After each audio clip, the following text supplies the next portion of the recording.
Comparison. అంటే comparison అంటే ఏంటంటే ఇప్పుడు సింపుల్గా ఒక ఇద్దరు వ్యక్తులు ఉన్నారనుకోండి. ఇద్దరు వ్యక్తులను కంపేర్ చేసినప్పుడు ఒక వ్యక్తి కంటే హైట్లో కానీ వెయిట్లో కానీ వాట్ ఎవర్ ఇట్ మేబీ ఒక వ్యక్తి కంటే హైట్లో ఎక్కువైనా ఉండొచ్చు, లేదా తక్కువైనా ఉండొచ్చు, లేదా సమానంగానే ఉండొచ్చు. అంటే ఈ టాపిక్ అనేది మనకి 3 సింబల్స్ మీద బేస్ అయి ఉంటుంది.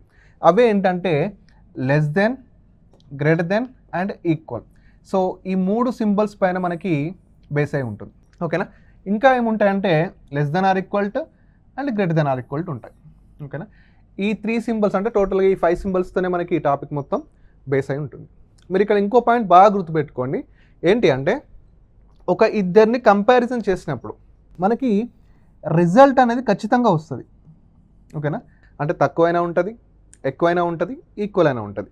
ఈ పాయింట్ని నేను ఎందుకు గుర్తుపెట్టుకోమంటున్నా అంటే most critical point in this topic. ఓకేనా. దీని మీద బేస్ అయ్యే ఒక ఆప్షన్ కూడా ఉంటుంది మనకి. ఓకే. సో ఈ టాపిక్ వచ్చేసి మనకి less than, greater than, equal మీద బేస్ అయి ఉంటుంది. ఇంకోటి బాగా గుర్తుపెట్టుకోండి ఏంటంటే ఇద్దరిని కంపారిజన్ చేసినప్పుడు ఖచ్చితంగా మనకి ఏదో ఒక రిజల్ట్ అనేది వస్తుంది.